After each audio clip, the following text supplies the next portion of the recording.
Okay, the time is 9:19 in the morning. We are the Committee on Parole. To my left is Chuck Tillis. To my right is Jerry Ledoux, and my name is Steve Prater. We're at headquarters in the Department of Corrections in Baton Rouge, and we're talking to the West Baton Rouge Parish Prison, the remote site we're at. Mr. Williams, I assume that's you, is that correct? Yes, sir. Is there anybody with West Baton Rouge in the, is everybody in West Baton Rouge staff that's in the room with you? Yes, sir. Would you get them to introduce themselves, please? Yes, sir. Good morning, I'm Lieutenant Morgan here with West Baton Rouge Parish Detention Center. Okay, thank you, Lieutenant. We appreciate you hosting us this morning. Jasmine Williams, what is your DOC number, sir? 579-719. Okay, and do you have a questionnaire in front of you that talks about your rights during this parole hearing and all that sort of thing? Yes, sir. And did you sign that? Yes, sir.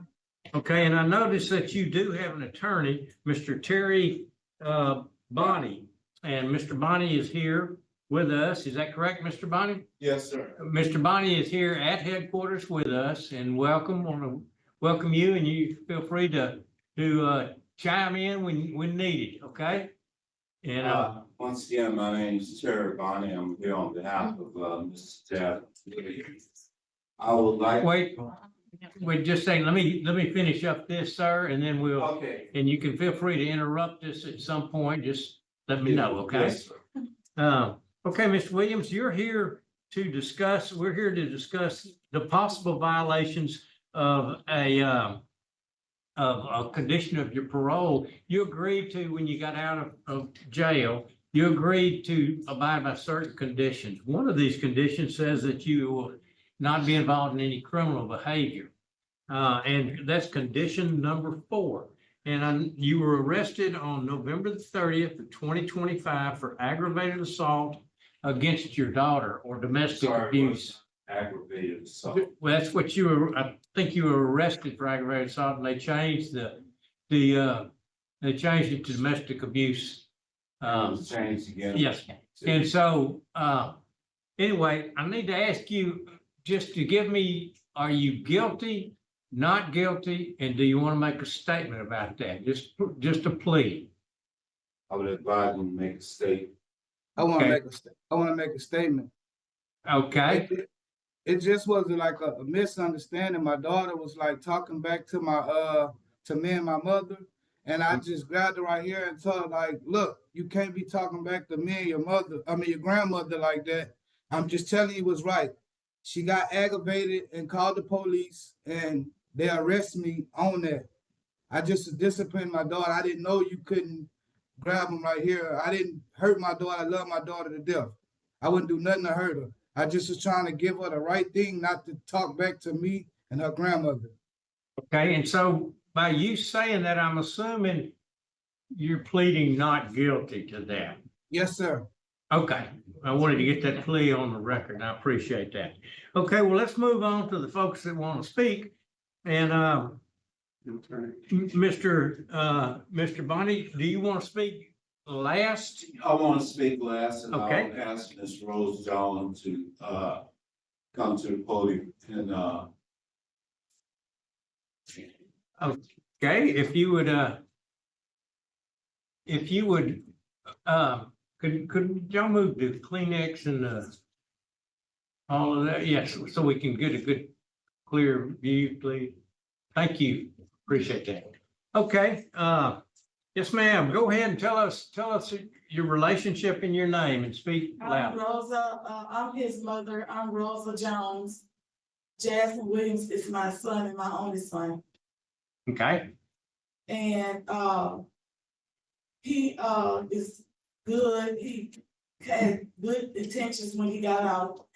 He got a job, he enrolled in school, been going to church on weekends, and he have 2 twin boys that's been playing sports.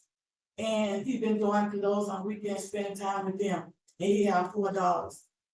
okay. All right. Thank you, ma'am. We appreciate that. Thank you. All right, let's see, the daughter, Miss Marianne. Ariana Williams, would you speak to it, please? I'm, Ariel Louise. That's I'm his daughter, that's my father. It was like, it was a little argument with an explanation. He was telling me, not to talk back, and then I just felt like I was being disrespectful again about that in front of the police. It wasn't really like I wanted him in jail, it was just like, I want to allow him like get him like let him go to another place for a little while. But they turned it into something different. Okay, and we did, for the purpose of the record, we did get your letter that you wrote, very nice letter. And I read all the pages of it, and I'm sure that the rest of the folks here read it, and so we appreciate that. Mr. Bonnet, would you like Oh, to? like, how old are you? I'm sorry. I'm 18. 18? You were 18 at the time? She's still 18. I'm dead. Okay, so how long you around your father a lot? No. Now, I think I was like 6. 6? I think. So since he's been out, you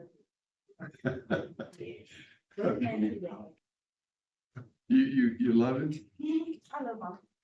I didn't want him in there. Like, after they asked me, like, you want a credit card? I told him no. And he was like, that's not up to you. And he was saying all kinds of stuff. You respect him now? Okay. Okay, Mr. Bonnet, would you like to make some comments? Yes, again, my name is Terry Bonnie, and I'm here on behalf of Parole, Mr. Williams.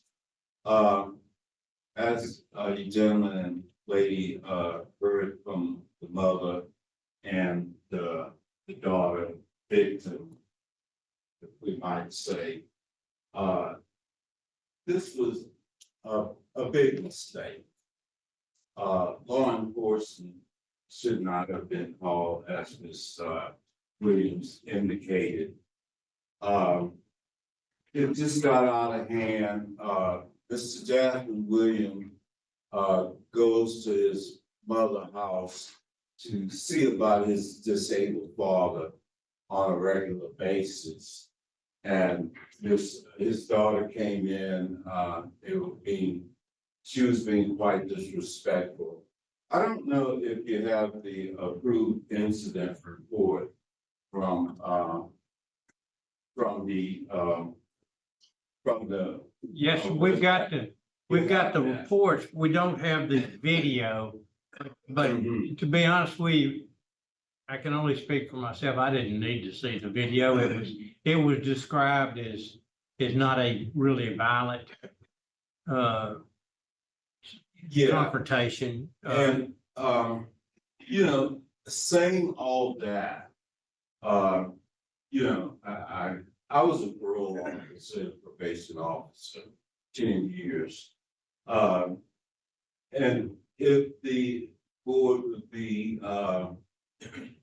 so kind as to modify his parole, by sending him to anger management, that would be one thing that would help him.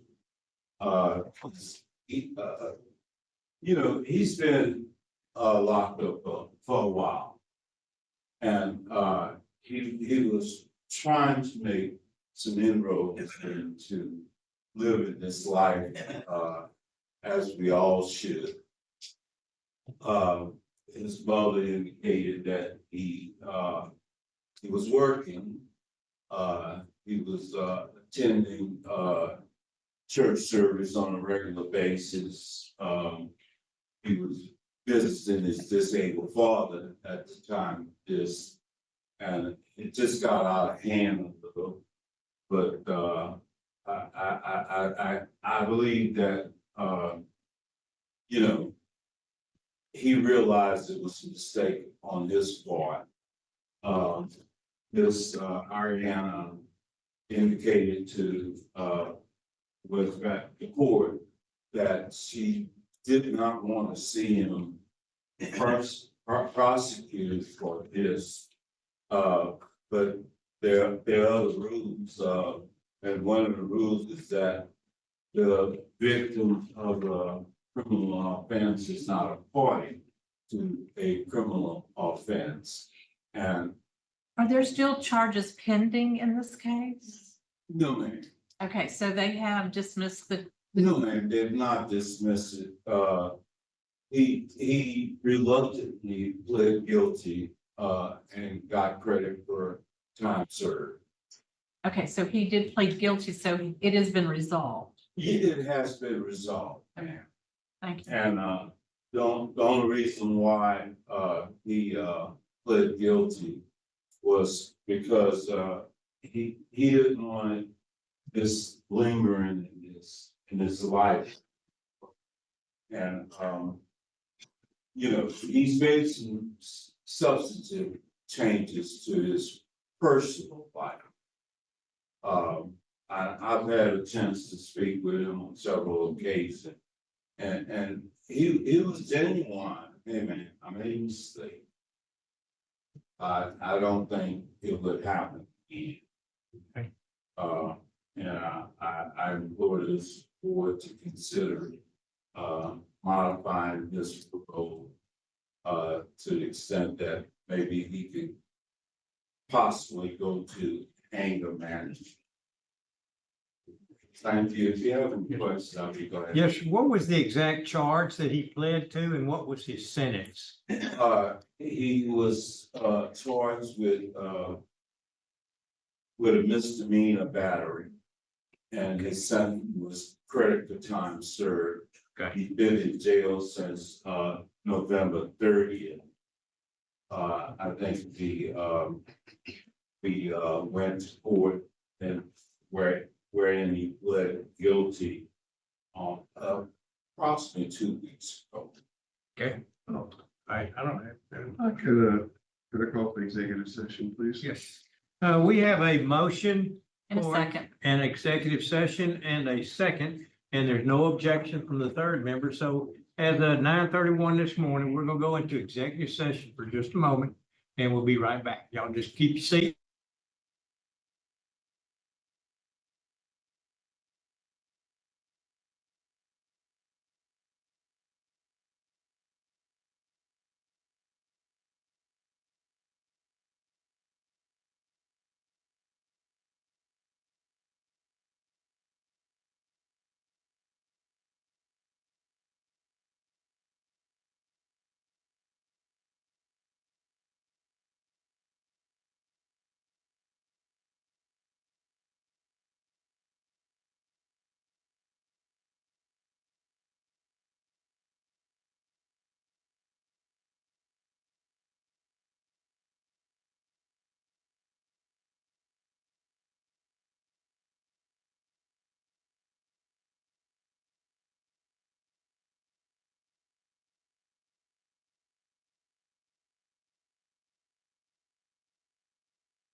For I session. move that we You continue. got a motion and a second, and no objection to go back into regular session. The time is 9:33 in the morning.